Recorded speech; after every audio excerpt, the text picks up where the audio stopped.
형 누나들, 올해 연봉은 올랐는데 왜 한 달 뒤 통장에 남는 돈은 오히려 줄어들었을까요? 작년 이맘때랑 지금 한 달 생활하고 나서 남는 돈을 비교해보세요. 분명히 연봉은 올랐는데 잔고는 거의 그대로이거나 심지어 더 줄어들어 있을 겁니다. 형 누나들이 돈을 허투루 쓴 걸까요? 물론 좀 더 쓴 달도 있었겠죠. 하지만 본질적으로는 아닙니다.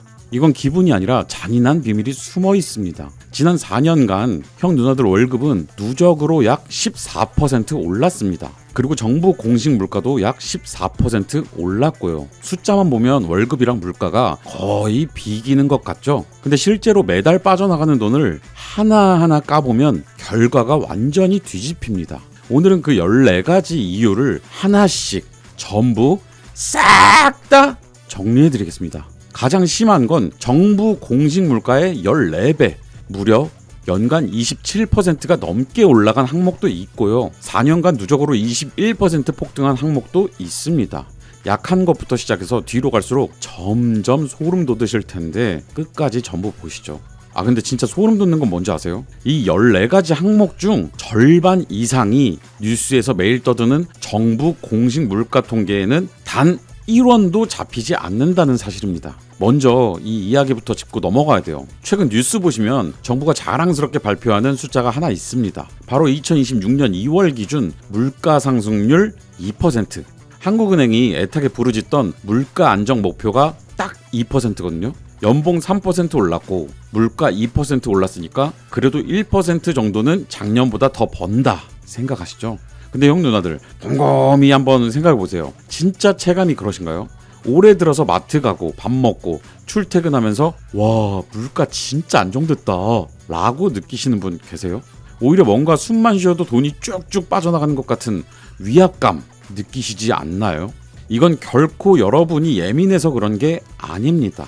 여기서 우리는 2%라는 예쁜 숫자의 함정을 정확히 뜯어봐야 돼요. 뉴스에서 말하는 물가는 소비자 물가지수, 영어로 CPI라고 부릅니다. 이건 통계청에서 대한민국 가정이 평소에 소비하는 상품이랑 서비스 458개를 리스트로 쫙 뽑아요. 그리고 이 458개 품목의 가격 변동을 다 더해서 추적하는 겁니다. 쌀, 라면, 버스비, 소주, 전기요금 이런 생필품부터 시작해서 TV, 노트북, 스마트폰, 심지어 자동차까지 이 458개 안에 다 들어가 있어요. 여기서 아주 치명적인 트릭이 발생합니다. 바로 평균의 함정이에요.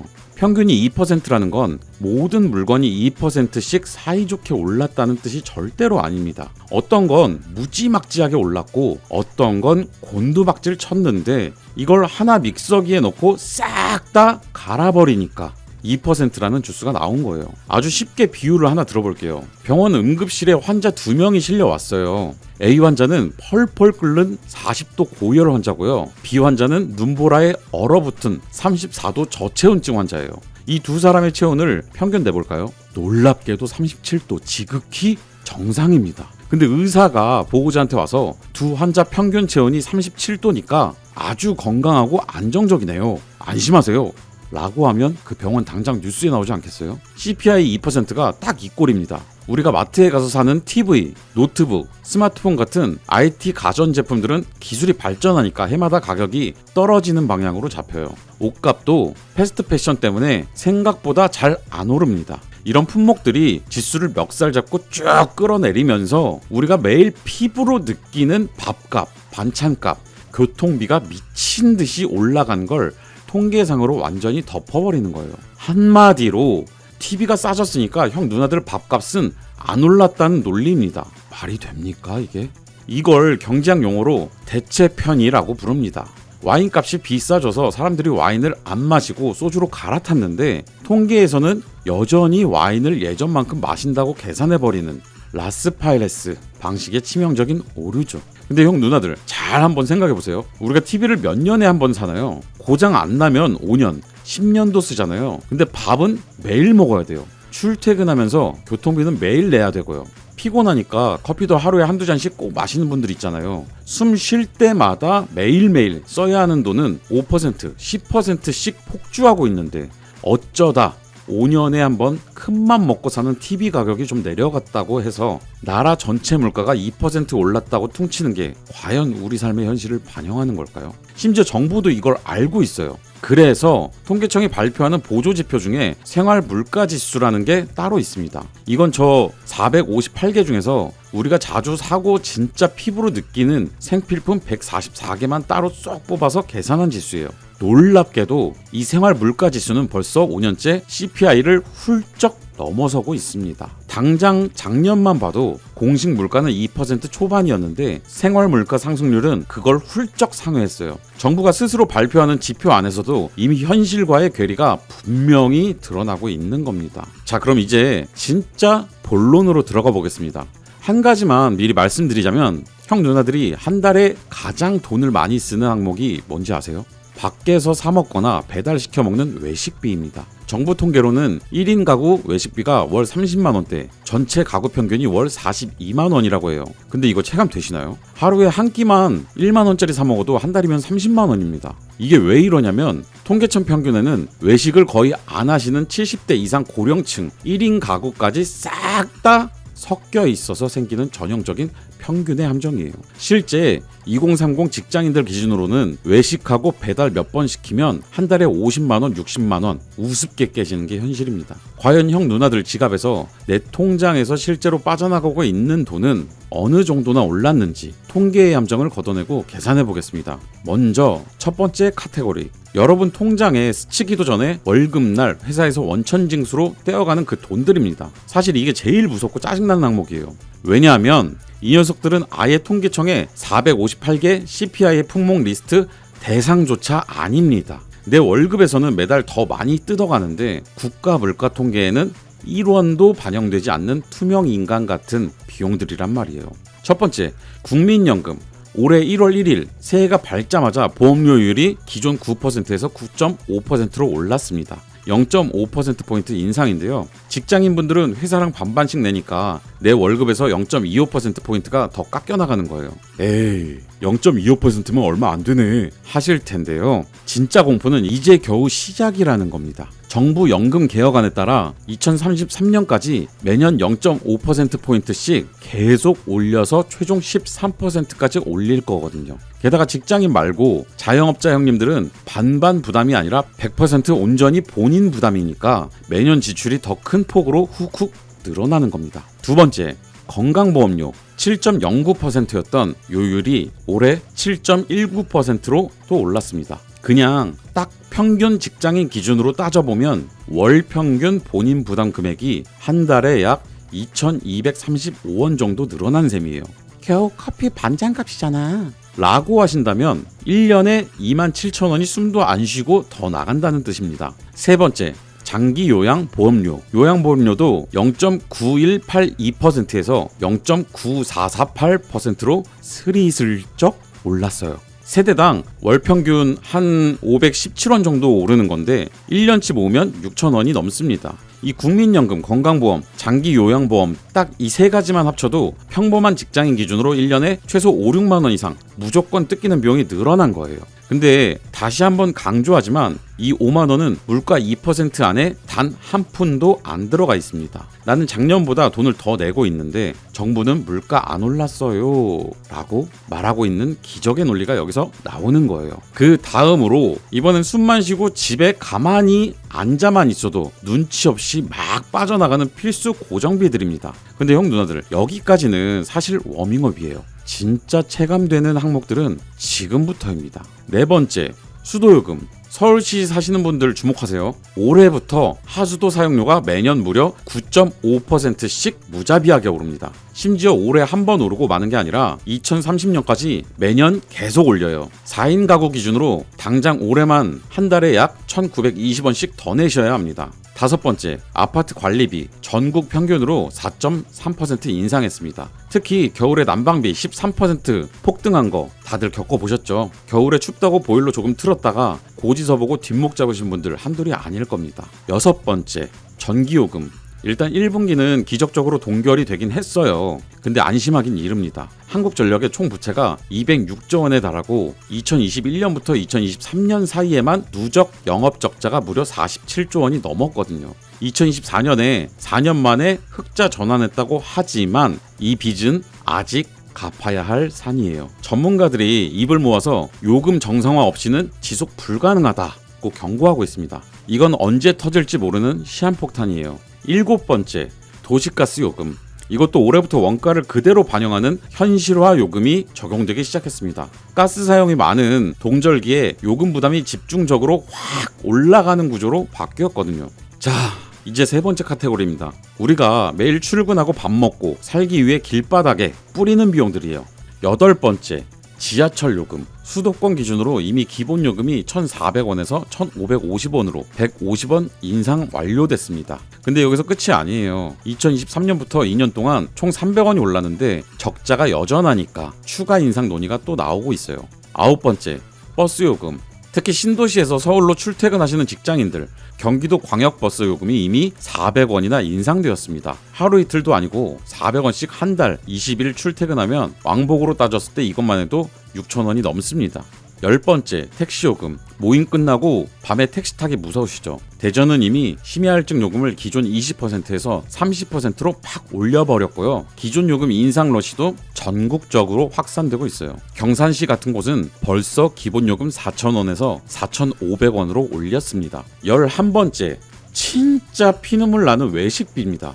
이게 아마 체감이 제일 크실 텐데요. 서울 기준으로 김밥 한 줄 작년보다 6%가 올랐어요. 칼국수 5% 올랐고요. 이젠 삼계탕, 냉면, 비빔밥 웬만큼 흔한 메뉴들은 다들 평균 1만 원을 가뿐히 넘어섰습니다. 근데 여기서 나이대별로 한번 뜯어보면 더 무서워요. 2024년 한국농촌경제연구원 기준 장 보고 사 먹고 배달시키고 밥값만 다 합친 한 달 총 식비입니다. 20대 이하가 월 45만 원, 30대가 월 83만 원, 40대 이상은 월 100만 원을 훌쩍 넘깁니다. 근데 여기서 소름 돋는 게 뭐냐면 이 금액은 순수하게 밥값만 합친 거예요. 편의점에서 사 마시는 캔커피, 디저트 이런 건 식비가 아니라 가공식품이나 음료 항목으로 따로 빠지거든요. 결국 형 누나들이 실제로 먹고 마시는 데 쓰는 총 비용은 이것보다 훨씬 더 나간다는 얘기입니다. 통계를 길게 보면 더 무서워요. 최근 4년간 누적으로 외식 물가가 무려 21%나 폭등했어요. 1년에 2%씩 곱게 오른 게 아니라 해마다 5%씩 복리로 미친 듯이 올랐다는 뜻이에요. 내 월급은 그렇게 안 올랐는데요. 12번째, 직장인들의 생명수 커피. 작년에 커피 원두의 기준이 되는 국제 아라비카 원두 가격이 1년 새 거의 2배 가까이 떡상했어요. 여기다 우리나라 환율까지 불안하니까 스타벅스를 비롯한 대형 프랜차이즈부터 동네 카페까지 줄줄이 가격을 올릴 수밖에 없었죠. 그 결과 2026년 2월 기준 커피 물가 상승률 무려 7%를 찍었습니다. 정부 공식 CPI 2%의 3배 반에 달하는 무서운 상승 속도입니다. 자, 이제 마지막 네 번째 카테고리. 21세기 현대인이라면 도저히 끊어낼 수 없는 디지털 고정비들입니다. 영상 처음에 말씀드렸던 정보 물가의 14배, 27% 올라간 항목 지금 나옵니다. 13번째, OTT 구독료. 퇴근하고 넷플릭스 보는 게 유일한 낙인데요. 넷플릭스 스탠다드 13,500원, 프리미어 17,000원 요금제는 다행히 동결됐어요. 하지만 광고형 스탠다드는 5,500원에서 7,000원으로 27.3%, 베이직은 9,500원에서 12,000원으로 26.3%가 올랐습니다. 그리고 넷플릭스만의 문제가 아니에요. 디즈니 플러스도 스리슬쩍 가격을 올렸고 올해 안에 유튜브 프리미엄까지 또 한 번의 가격 인상이 예고되고 있거든요. OTT 하나만 보면 몇천 원이지만 필수 앱들 다 합치면 한 달 구독료만 3에서 5만 원씩 나가는 시대잖아요. 그리고 마지막 14번째, 자녀가 있으신 분들은 주목하세요. 대학 등록금입니다. 올해 전국 4년제 대학 190곳 중에 무려 125개 대학이 등록금을 일제히 올렸습니다. 사립대만 따로 놓고 보면 151개 중에 122개, 무려 80.8%가 인상을 단행했어요. 연간 평균 등록금이 이제 700만 원 턱 미친 695만 원입니다. 등골이 휘는 게 아니라 부러지는 수준이에요. 자, 숨이 차네요. 이렇게 14가지 항목을 다 살펴봤습니다. 근데 여기서 끝이 아니에요. 이걸 전부 합산해서 내 월급 인상률이랑 비교해보면 진짜 소름 돋는 결론이 나옵니다. 그럼 대체 내 지갑에서 추가로 나가는 돈이 얼마인지 뭉뚱그려 보지 말고 정확하게 총합을 계산해 보겠습니다. 월 급여 딱 300만원 받는 평범한 3, 4년차 대리님을 기준으로 삼아 볼게요. 1번부터 3번까지 국민연금, 건보료, 장기 요양으로 내 월급에서 추가로 깎여나가는 돈 약 9,500원, 수도요금 관리비, 가스비 같은 고정비 인상분 합치면 약 11,000원, 출퇴근 지하철, 버스, 가끔 택시까지 교통비 인상분 약 11,000원, 여기까지만 합쳐도 월 31,500원인데요. 진짜 무서운 건 지금부터입니다. 매일 먹는 밥값, 외식비, 배달비, 외식 물가 6% 올랐으니까 한 달에 식비로 50만원 쓰는 분이라면 그것만 월 3만원이 더 나갑니다. 여기에 매일 한 잔 마시는 커피 인상분 월 7,000원, 넷플릭스랑 유튜브 구독료 인상분 월 3,000원, 이거 다 합치면 월 71,500원, 연간으로 따지면 약 85만원이 넘는 생돈이 작년보다 추가로 빠져나갑니다. 혹시 자녀분이 대학 다니고 계시면 등록금 인상분까지 얹어지니까 100만원은 우습게 넘어요. 그럼 여기서 우리는 냉정한 질문을 마주하게 됩니다. 내 연봉은 얼마나 올랐죠? 2025년 12월 기준 한국 근로자의 1인당 명목 임금 평균 상승률은 3.1%였습니다. 월 300만원 받던 분의 연봉이 약 110만원 남짓 올랐다는 계산이 나와요. 110만원 올랐고 비용은 85만원 늘었으니까 그래도 25만원 이득 아니야? 라고 생각하셨나요? 천만의 말씀입니다.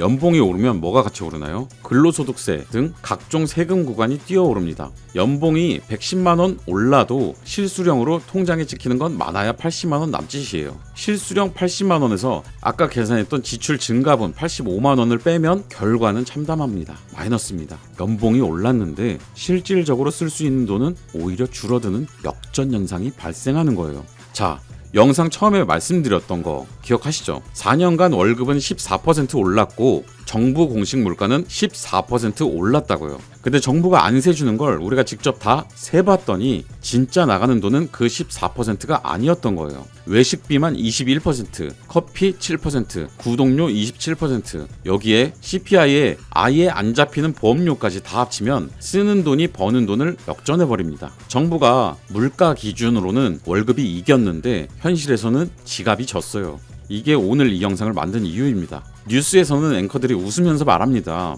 올해 최저임금이 2.9% 올랐습니다. 직장인 평균 임금이 3.1% 올랐습니다. 물가는 2%대 안정권에 진입했습니다. 실질 임금이 두둑해졌습니다. 그런데 형 누나들, 그들이 말하는 예쁜 물가 2%에는 오늘 우리가 짚어본 건강보험료도 국민연금도 미친 듯이 오르는 외식비와 구독료도 제대로 된 비중으로 담겨있지 않습니다. 여기서 한 가지 확실하게 해둘 게 있어요. 이걸 정부가 우리를 속이려고 기만하려고 일부러 수치를 깎아내리고 조작한 건 절대 아닙니다. CPI 산출 방식 자체는 UN이나 IMF, OECD 같은 국제기구들이 정해놓은 글로벌 표준 룰이에요. 전 세계가 똑같은 방식으로 계산합니다. 앞서 말씀드렸듯 통계청도 양심이 있으니 생활물가지수라는 보조지표를 꼬박꼬박 내놓으며 경고 신호를 보내고 있고요. 진짜 문제는 따로 있습니다. 뉴스 1면 헤드라인 9시 뉴스 오프닝을 장식하는 건 오직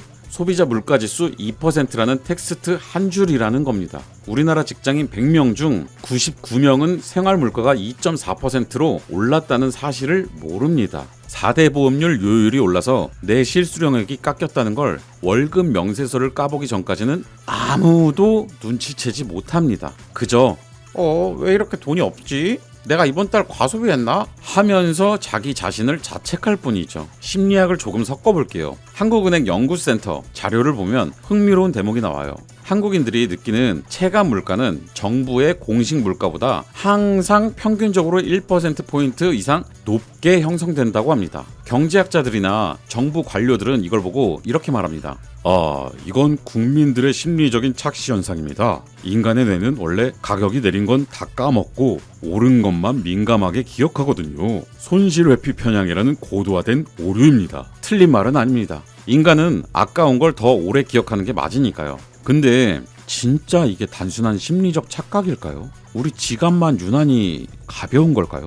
해외 사례를 보면 답이 나옵니다. 미국에서도 과거에 똑같은 논란이 있었어요. 그래서 상원에서 보스킨 위원회라는 걸 만들어서 대대적으로 조사했더니 공식 소비자 물가지수가 실제 생활비보다 매년 1.1%나 왜곡 평가되어 있었던 게 밝혀졌습니다. 일본 역시 유사한 연구에서 CPI에 상당한 상향 편향이 존재한다는 결과가 나왔고요. 심지어 올해 한국은행 이창용 총재조차 공개적인 자리에서 이렇게 일침을 날렸습니다. 생활 물가가 너무 높아서 저희가 물가 안정됐다고 발표하면 화내시는 국민들이 많습니다. 물가를 잡아야 하는 한국은행 수장조차도 공식 물가와 국민 체감 물가의 거대한 괴리를 인정하고 있는 겁니다. 게다가 한국은 미국, 일본과 달리 내 집 마련이나 전월세 같은 자가주거비 부담이 물가 통계에 제대로 안 잡히거든요. 그러니까 형 누나들, 매달 내 계좌에서 숨 쉴 틈 없이 빠져나가는 저 14가지 비용,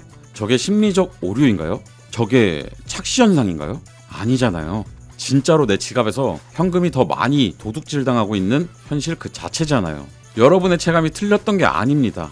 통계의 한계 속에 숨어든 진실을 여러분의 본능이, 여러분의 지갑이 정확하게 꿰뚫어보고 있었던 거예요. 체감이 맞았던 겁니다. 마지막으로 깔끔하게 요약해드리겠습니다. 2026년 오늘 대한민국, 여러분이 올해 연봉 앞자리를 크게 바꾸는 이직을 하거나 파격적인 승진을 한 게 아니라면 임금이 고작 3% 올랐다고 축배를 들 때는 아닙니다. 연봉 3% 인상은 실수령액 기준으로 여러분을 거의 제자리에 묶어두거나 오히려 퇴보하게 만들 수 있습니다. 그 이유는 단 2가지입니다. 첫째, 우리가 매일 먹고 마시고 타고 다니는 진짜 생필품의 물가는 공식 통계인 2%가 아니라 5%에서 13%씩 피를 토하며 오르고 있습니다. 둘째, 내 월급에서 가장 먼저 떼가는 4대 보험료, 절대 끊을 수 없는 구독료 등은 물가 통계 조사 대상에 아예 들어가지도 않은 채 해마다 무서운 속도로 오르고 있습니다. 형 누나들의 지갑이 갈수록 쪼들려오고 통장 잔고가 바닥을 긁는 건 결코 여러분이 게을러서도 사치를 부려서도 기분 탓도 아닙니다. 내 월급에 조용히 빨대를 꽂고 있는 이 거대한 구조적 함정을 아무도 우리에게 제대로 계산해주지 않기 때문입니다. 구조를 알아야 내 지갑을 방어할 수 있습니다. 당장 이번 주말에 스마트폰 뱅킹 앱을 열고 오늘 우리가 짚어본 14가지 필수 고정비가 내 통장에서 얼마나 스리슬쩍 더 빠져나가고 있는지 생눈으로 직접 확인해 보세요. 그래서 요즘 많은 분들이 이런 데이터를 일일이 뜯어보지 않아도 본능적으로 돈이 모자라다는 걸 느끼고 부업이나 투자를 고민하시는 것 같습니다. 그 감각이 틀린 게 아니었어요. 구조를 정확히 알아야 거기에 맞는 대응도 할 수 있습니다. 오늘 이야기는 여기까지입니다. 지식터틀랩이었습니다. 감사합니다.